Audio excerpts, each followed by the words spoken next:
Hello everyone, welcome to my YouTube channel GK with Tanu. आज के video में हम 50 आपके जीके जीएस के क्वेश्चन बताएंगे जो एमसीक्यू मोड में होगा। साथ में एक टॉपिक भी कवर करेंगे जो आने वाला बिहार के एग्जाम बिहार दरोगा और बिहार पुलिस के लिए काफ़ी इंपॉर्टेंट हो जाएगा। ये जो 50 क्वेश्चन बता रहे हैं आपको, ये सभी प्रतियोगी परीक्षाओं के लिए उपयोगी हो जाएगा। कोई भी एग्जाम देते हैं, ये जीके के 50 जीके जीएस क्वेश्चन आपके लिए काफ़ी इंपॉर्टेंट हो जाता है। आइए देखते हैं क्वेश्चन नंबर 1। स्टार्ट करने से पहले आप लोग से एक छोटा सा रिक्वेस्ट है कि जो भी न्यू स्टूडेंट इस चैनल पर पहली बार आए हैं, चैनल को जरूर सब्सक्राइब कर दें, वीडियो को लाइक कर दें। यदि इसका पीडीएफ चाहिए तो आप मेरे टेलीग्राम चैनल से जुड़ सकते हैं। टेलीग्राम का लिंक आपको डिस्क्रिप्शन बॉक्स में मिल जाएगा। इससे पहले भी हम काफ़ी ये सीरीज लेके आए हुए हैं। यदि आप वो नहीं देखें तो आप ये वीडियो देखने के बाद वो देख सकते हैं। हम प्ले लिस्ट का लिंक डिस्क्रिप्शन बॉक्स में दे देंगे। आइए क्वेश्चन नंबर 1 देखते हैं। काफ़ी अच्छा क्वेश्चन है। देखिए, निम्नलिखित में से कौन सा सहायक संधि की विशेषता नहीं है? तो सहायक संधि की कौन सा विशेषता नहीं है? आप लोग पता ही है, काफ़ी बार बताए हुए हैं। सहायक संधि जो लाया था ये लॉर्ड वेलीजली लाया हुआ था, और इसमें जो है ये खुद को जो है बंगाल का शेर भी कहता था अपने आप को। और लॉर्ड वेलीजली का टाइम पीरियड 1798 से 1805 ईस्वी के बीच में रहा था। तो सहायक संधि जो लाया था लॉर्ड वेलीजली, ठीक है। तो इसमें से कौन सा विशेषता नहीं है? तो नहीं है, पहले देख लेते हैं। देखिए ऑप्शन नंबर बी, देशी रियासतों की आंतरिक शासन कंपनी के अधीन होगी। ये जो है विशेषता नहीं थी, बाकी 3 विशेषता थी। तो देख लेते हैं विशेषता। देशी रियासतों को एक ब्रिटिश रेजिमेंट रखना होता था, ठीक है। देशी रियासतों की विदेश नीति कंपनी के अधीन होगी, ठीक है। जो सहायक संधि से मिल जाता था उसमें जो विदेश नीति जो कंपनी के अधीन होती थी।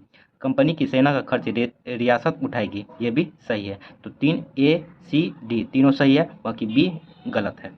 क्वेश्चन नंबर 2 देखिए, निम्न में से किस समाचार पत्र पर वर्नाकुलर प्रेस एक्ट के तहत कार्रवाई हुई थी? तो किस समाचार पत्र पे जो है वर्नाकुलर प्रेस एक्ट के तहत जो कार्रवाई हुई थी? ऑप्शन के अनुसार जो है, ऑप्शन में है पायनियर है, भारत मिहिर है, बंगाली है, ऑप्शन डी इनमें से कोई नहीं। इसका राइट आंसर हो जाएगा भारत मिहिर। और एक और याद रखिएगा समाचार पत्र सोम प्रकाश, इस पर भी जो है वर्नाकुलर प्रेस एक्ट के तहत का सख्त कार्रवाई हुई थी। वर्नाकुलर प्रेस एक्ट में होता था क्या, यदि आप कंपनी के विरोध में कुछ लिखते हैं, ठीक है, तो उस पर वर्नाकुलर प्रेस एक्ट लागू हो जाता है। उसको जो है एक धन करी, मतलब उस प्रेस एक्ट को बंद कर दिया जाता था और उस पर एक क्षतिपूर्ति या धन उससे ली जाती थी, ठीक है। तो देखिए, वर्नाकुलर प्रेस एक्ट जो लाया गया था वो लिटन ने लाया था 1878 ईस्वी में। उसके बाद रिपन ने इसको ख़त्म कर दिया 1882 ईस्वी में। आप इसे भी ध्यान में रख सकते हैं। क्वेश्चन नंबर 3 देखिए, इंडिपेंडेंस नामक समाचार पत्र किनके द्वारा प्रकाशित या संपादित किया गया था? तो इंडिपेंडेंस नामक समाचार पत्र जो है ये मोतीलाल नेहरू के द्वारा प्रकाशित या संपादित किया गया था। मोतीलाल नेहरू। क्वेश्चन नंबर 4 देखिए, बाल हत्या प्रथा किस प्रेसिडेंसी में अधिक थी? तो बाल हत्या जो है प्रथा किस प्रेसिडेंसी में सबसे अधिक थी? तो ऑप्शन देख लीजिए, मद्रास है, मुंबई है, बंगाल है, इनमें से कोई नहीं। तो इसका राइट आंसर हो जाएगा बंगाल प्रेसिडेंसी में बाल हत्या प्रथा सबसे अधिक थी। आइए क्वेश्चन नंबर अब 5 देखते हैं।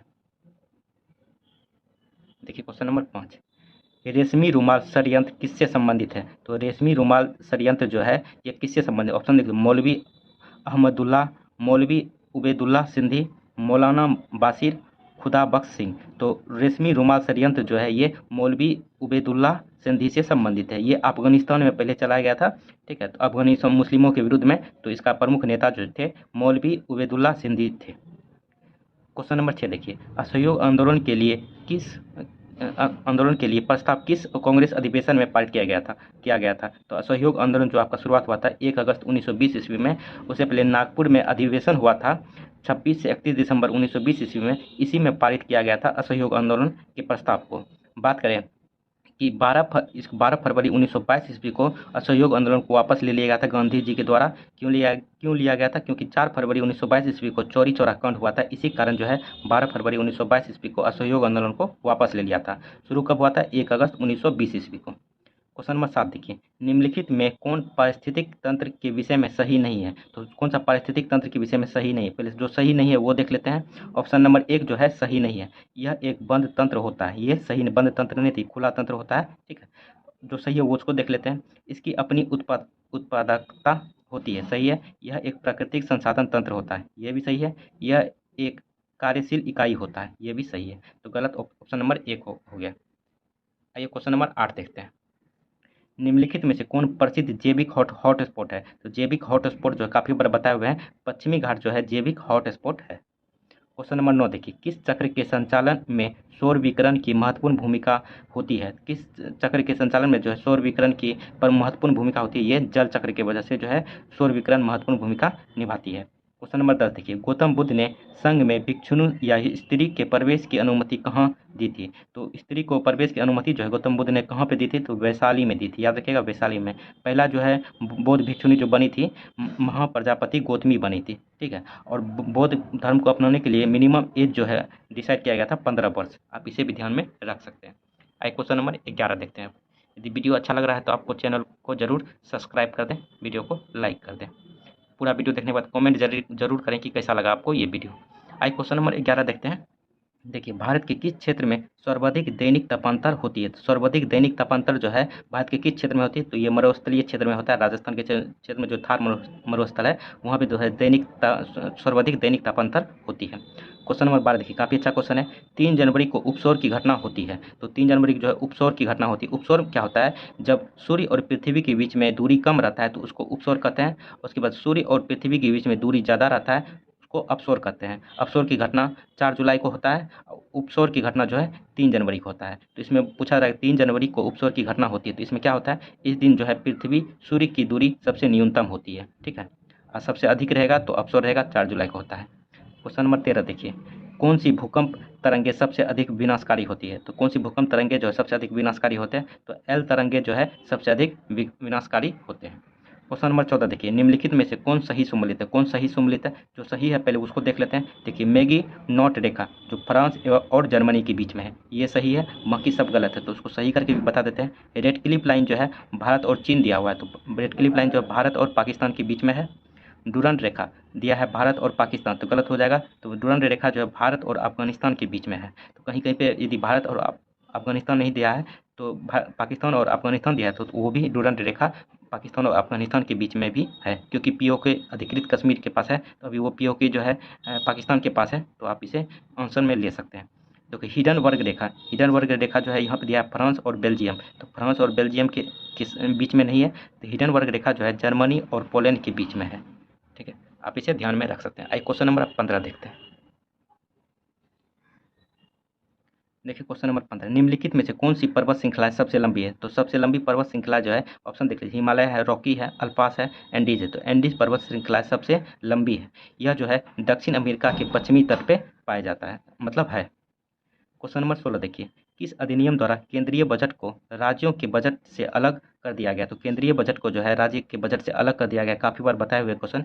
भारत शासन अधिनियम 1919 में जो है केंद्रीय बजट को राज्य बजट से अलग कर दिया गया है। बात करिए किसके समय में हुआ था? तो लॉर्ड चेम्सफोर्ड के समय में हुआ था। देखिए और देख लेते हैं, 1909 के अधिनियम द्वारा ये आया था लॉर्ड मिंटो के समय में, जिसमें पृथकीकरण हुआ था। मुस्लिम का अलग क्षेत्र दे दिया था, हिंदू का अलग क्षेत्र दे दिया था, इसके लिए आप याद रख सकते हैं। और भारत शासन अधिनियम 1919 में आप ये भी याद रख सकते हैं कि इसी में जो है महिलाओं को वोट देने का भी अधिकार मिला हुआ था। उसके बाद आप याद रख सकते हैं कि भारत शासन अधिनियम 1935 जो आया था ये लॉर्ड वेलिंगटन के समय में आया हुआ था। देखिए क्वेश्चन नंबर 17 देखिए, निम्नलिखित में से किस योजना के आधार पर संविधान सभा का गठन हुआ था? किस योजना के आधार पर जो है संविधान सभा का गठन हुआ था? तो कैबिनेट मिशन योजना के तहत जो है संविधान सभा का गठन हुआ था। ऑप्शन नंबर 1 राइट हो जाएगा। और उसके बाद कैबिनेट मिशन जो है ये लॉर्ड माउंटबेटन के समय में आया हुआ था और ये भारत में आया था मार्च 1946 ईस्वी में। आप इसे भी ध्यान में रख सकते हैं।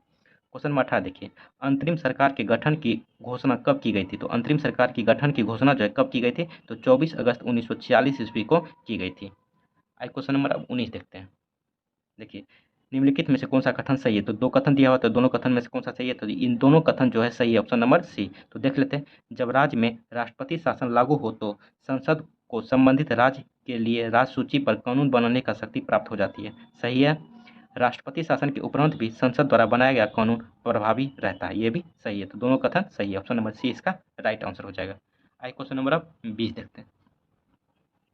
देखिए क्वेश्चन नंबर 20 दिया है कि अनुच्छेद 54 का संबंध निम्नलिखित में से किससे? तो अनुच्छेद 54 का संबंध जो है निम्नलिखित में से किससे? तो ऑप्शन नंबर 1 राष्ट्रपति के निर्वाचन से जो संबंधित अनुच्छेद 54 है। बात करें राष्ट्रपति की पदाविधि मतलब राष्ट्रपति की योग्यता जो है आर्टिकल 58 में दिया है।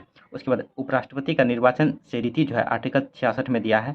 और राष्ट्रपति के शपथ से चर्चा आर्टिकल 60 में दिया गया है। राष्ट्रपति पे जो महाभियोग लगाया जाता है तो आर्टिकल 61 में दिया है। आप याद रखिएगा राष्ट्रपति का कार्यकाल जो है 56 में दिया हुआ है। आप इस आर्टिकल को ध्यान में रख सकते हैं। आइए क्वेश्चन नंबर 21 देखते हैं। इसमें दिया है कि निम्न कथनों में से कौन गलत है। तो कौन सा कथन गलत है, पहले गलत देख लेते हैं। ऑप्शन नंबर सी जो है गलत है। राज्य लोक सेवा आयोग के अध्यक्ष या सदस्यों के वेतन भत्ता राज्य संचित निधि से दिया जाता है, जबकि पेंशन भारत से संचित निधि से दिया जाता है। तो दिया है कि राज्य लोक सेवा के अध्यक्ष या उपाध्यक्ष सदस्यों की वेतन भत्ता जो है राज्य संचित निधि से दिया जाता है, जब यह इसका पेंशन जो है भारत की संचित निधि से दिया जाता है। तो ये गलत है। जब इसके सदस्य के वेतन और भत्ता राज्य संचित निधि से दिया जाता है, इसका पेंशन भी जो है राज्य संचित निधि से ही दिया जाता है, जिसके कारण यहाँ पे दिया है भारत के संचित निधि, तो ये गलत हो जाएगा। राज्य संचित निधि से ही दिया जाता है। अब कौन सा सही है उसको देख लेते हैं। राज्य लोक सेवा आयोग के सदस्यों एवं अध्यक्ष की नियुक्ति राज्यपाल के द्वारा होती है। सही है। राज्य लोक सेवा के अध्यक्ष या सदस्य कार्यकाल के बाद को पुनः नियुक्त नहीं किया जा सकता, ये भी सही है। राज्य लोक सेवा आयोग के सदस्यों एवं अध्यक्ष को उसके पद से हटाने की शक्ति राज्यपाल के पास नहीं है। सही है। तीनों कथन सही है। तो ऑप्शन नंबर सी ही गलत था, तो सी को हम सही करके आपको बताए हुए हैं। आइए क्वेश्चन नंबर 22 देखते हैं। देखिए क्वेश्चन नंबर 22, वित्त आयोग के संबंध में निम्न कथनों पर विचार करें। तो वित्त आयोग के संबंध में जो है इस पर विचार करना है। पहला है वित्त आयोग में एक अध्यक्ष पद एवं 2 सदस्य होते हैं। सही है। उसके बाद इनका कार्यकाल राष्ट्रपति के आदेश के तहत तय होता है। ये गलत, राष्ट्रपति के आदेश पर तय नहीं होता है, ये संविधान में दिया हुआ है इसका कार्यकाल। इनकी पुनर्नियुक्ति नहीं हो सकती है, ये भी सही है। तो 1 और 3 सही है, केवल ऑप्शन नंबर 20 का राइट आंसर हो जाएगा। क्वेश्चन नंबर 23 देखिए, निम्न में कौन आरबीआई की मौद्रिक नीति के मात्रात्मक उपकरण है। तो मात्रात्मक उपकरण कौन सा है, तो तीनों जो है मात्रात्मक उपकरण है। देख लीजिए, वैधानिक तरलता अनुपात ये भी सही है, नगद आरक्षित अनुपात ये भी सही है, खुले बाजार की क्रिया ये भी तीनों सही है। ऑप्शन नंबर डी इसका राइट आंसर हो जाएगा। क्वेश्चन नंबर 24 देखिए, क्वेश्चन नंबर 24, प्रधानमंत्री किसान संपदा योजना का मुख्य उद्देश्य है। तो प्रधानमंत्री किसान संपदा का मुख्य उद्देश्य जो है ये है ऑप्शन नंबर सी, खाद्य प्रसंस्करण को बढ़ावा देना। ठीक है, ऑप्शन नंबर सी इसका राइट आंसर हो जाएगा। आइए क्वेश्चन नंबर 25 देखते हैं। देखिए, निम्नलिखित में से कौन सी समिति FRBM अधिनियम से संबंधित है। तो FRBM से संबंधित जो है वे NK सिंह समिति से संबंधित है। इसका गठन जो है 2016 में हुआ था। FRBM समिति का गठन 2016 में हुआ था, जिसके अध्यक्ष जो है NK सिंह समिति थी। उसके बाद बात करें इसका FRBM का कार्य क्या था। ये था राजकोषीय उत्तरदायित्व और बजट का समीक्षा करना था। ठीक है।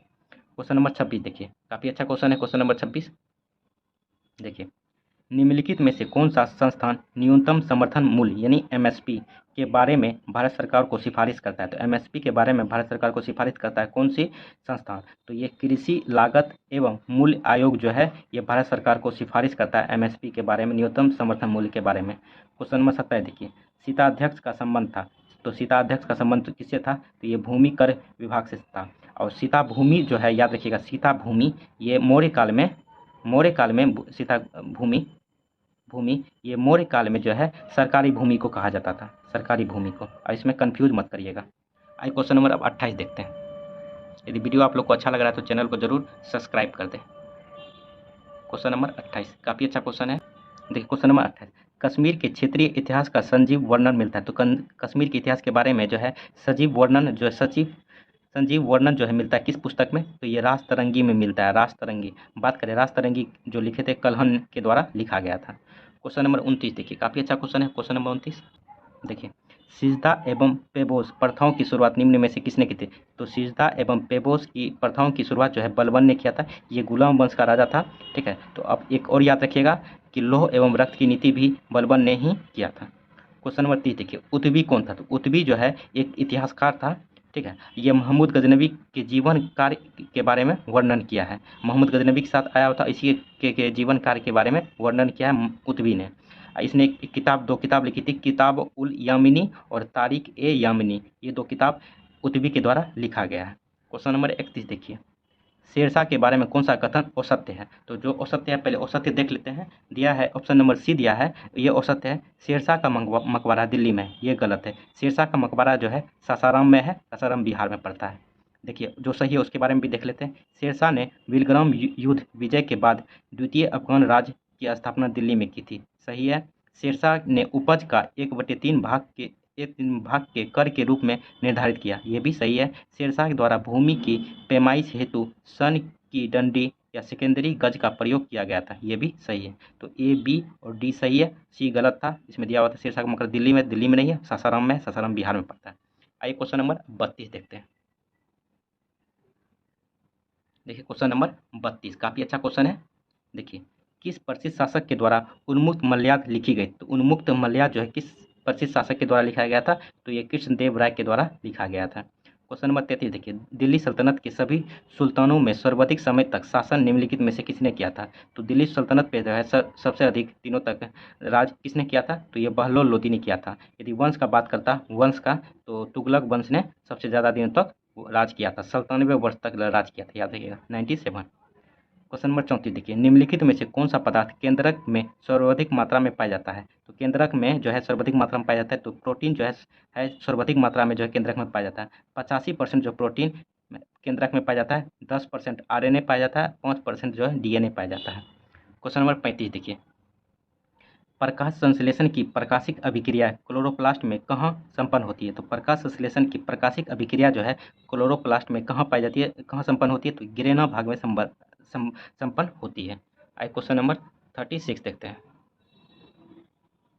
क्वेश्चन नंबर 36 देखिए, हेलीफाइट्स होता है, तो हेलीफाइट्स एक पौधा होता है। ये कैसा पौधा होता है? देखिए काफ़ी बार बताए हुए हैं, वे पौधे जो लवणों वाली मिट्टी में उगते हैं उसको जो है हेलीफाइट पौधा कहते हैं। कौन पौधा? जो लवण में उगते हैं, लवणों वाली मिट्टी में उगते हैं, ठीक है, तो उसको हेलीफाइट्स पौधा कहते हैं।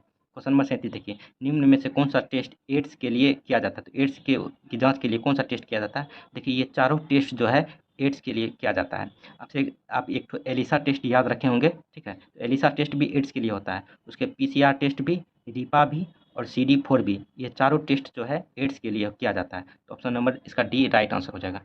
क्वेश्चन नंबर 38 देखिए, निम्न में से कौन सा रुधिर वर्ग के रुधिर प्लाज्मा में कोई एंटीबॉडी नहीं होती है? तो कौन सा ब्लड ग्रुप में जो है कोई एंटीबॉडी नहीं होती है? तो AB में जो है कोई एंटीबॉडी नहीं होती है। क्वेश्चन नंबर 39 देखते हैं। क्वेश्चन नंबर 39 देखिए, ट्रिपल वैक्सीन DPT में कौन सा एक नहीं है? तो DPT में जो है कौन सा एक नहीं है? जो नहीं है पहले देख लेते हैं। पीलिया जो है नहीं है, बाकी डिप्थेरिया, पेट्रोसिस, टिटनेस, ये जो है DPT यानी ट्रिपल वैक्सीन DPT में है। क्वेश्चन नंबर 40 देखिए, अल्फा कण का द्रव्यमान हीलियम के एक अणु के बराबर होता है। इसके आवेश किसके बराबर होते हैं? इसके आवेश जो है 2 प्रोटॉन के बराबर होते हैं।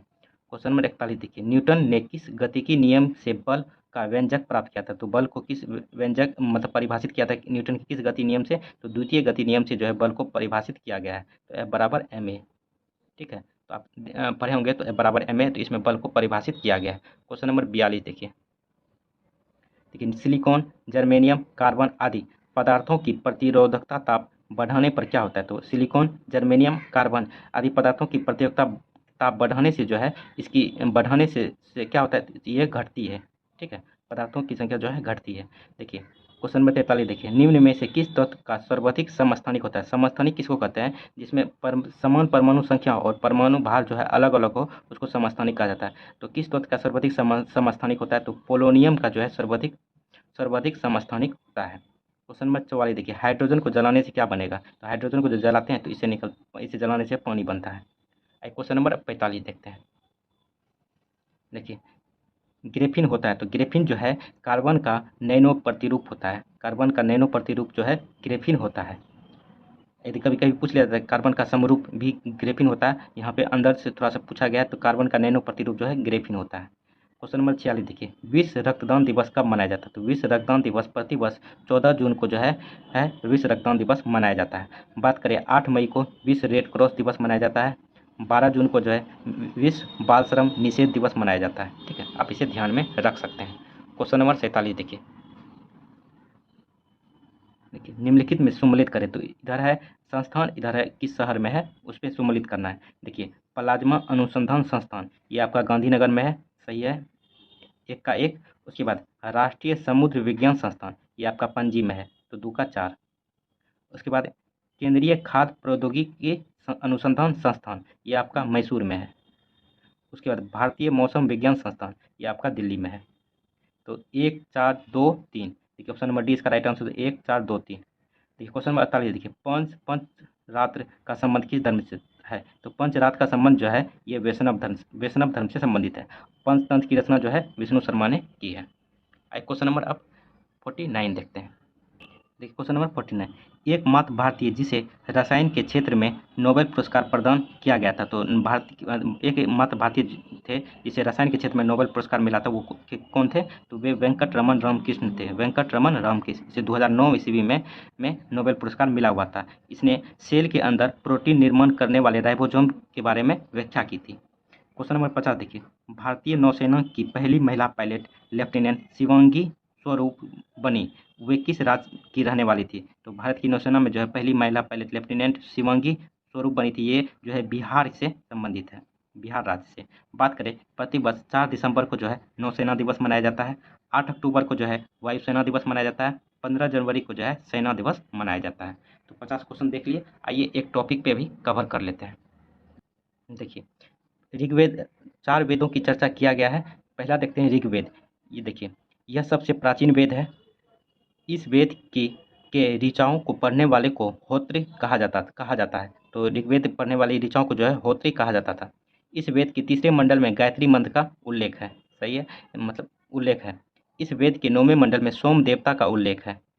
इस वेद के 10वें मंडल में 4 वर्ण ब्राह्मण, क्षत्रिय, वैश्य, शूद्र का उल्लेख मिलता है। सही है। उसके बाद इस वेद के इंद्र के लिए 250 एवं अग्नि के लिए 200 ऋचाओं की रचना की गई है। सही है। तो देखिए याद रखिएगा, इंद्र जो है सर्वाधिक लोकप्रिय देवता माना जाता था। इसके लिए 250 ऋचा, और दूसरा सर्वाधिक प्रिय देवता अग्नि को माना जाता था। इसके लिए 200 ऋचाओं का रचना की गई थी। गोत्र शब्द का सर्वप्रथम उल्लेख इसी वेद में मिलता है। तो गोत्र शब्द का सर्वप्रथम उल्लेख जो है ऋग्वेद में ही मिलता है। इस वेद में गाय के लिए अघन्य शब्द का प्रयोग किया गया था। ठीक है। अब आते हैं यजुर्वेद। देखिए, इसकी ऋचाओं को पढ़ने वाले को अथर्वी कहा जाता था। तो ऋचाओं को पढ़ने वाले को जो है अथर्वी कहा जाता था। वहीं पे ऋग्वेद में जो है ऋचाओं को पढ़ने वाले को जो है होत्री कहा जाता था। देखिए, यज्ञों के नियमों एवं विधि विधानों का संकलन मिलता है। तो इस वेद में जो है नियमों और एवं विधि विधानों का संकलन जो है यजुर्वेद में मिलता है। इस वेद में बलिदान विधि का उल्लेख किया गया है। यह गद एवं पद दोनों में है। तो आइए देखते हैं सामवेद। देखिए, सामवेद, इसकी ऋचाओं को पढ़ने वाले को उद्धृत कहा जाता है। इस वेद को भारतीय संगीत का जनक कहा जाता है। भारतीय संगीत का जनक जो है सामवेद को कहा जाता है। सामवेद को के ऋचाओं को पढ़ने वाला को उद्धृत कहा जाता है। अथर्ववेद, इस वेद में सर्वप्रथम औषधि का उल्लेख मिलता है। ठीक है। इसमें सभा एवं समिति को प्रजापति की पुत्रियां कहा गया है। ठीक है। सभा और समिति को जो है प्रजापति की पुत्रियां कहा गया है अथर्ववेद में। देखिए, वेदों की संख्या जो है 4 है, बता दिया आपको, ऋग्वेद, यजुर्वेद, सामवेद, अथर्ववेद। वेदांत की संख्या 6 है। पुराणों की संख्या 18 है। उपनिषदों की संख्या 108 है। आप इसे ध्यान में रख सकते हैं। चलिए, 50 क्वेश्चन भी देख लिए और एक टॉपिक भी देख लिए। कैसा लगा वीडियो कमेंट करके आप लोग जरूर बताएं। चैनल को सब्सक्राइब नहीं किए तो चैनल को जरूर सब्सक्राइब कर दें। कमेंट करके जरूर बताएं कि आपको कैसा लगा मेरे द्वारा ये बनाया गया वीडियो। यदि इसका पीडीएफ चाहिए तो आप मेरे टेलीग्राम चैनल से जुड़ सकते हैं। टेलीग्राम का लिंक आपको डिस्क्रिप्शन बॉक्स में मिल जाएगा। इससे पहले भी काफ़ी वीडियो बनाए हुए हैं, तो आप उसे देखना चाहते हैं तो उसका प्लेलिस्ट का लिंक हमको डिस्क्रिप्शन बॉक्स में प्रोवाइड कर देंगे। चलिए, थैंक यू दोस्तों, जय हिंद।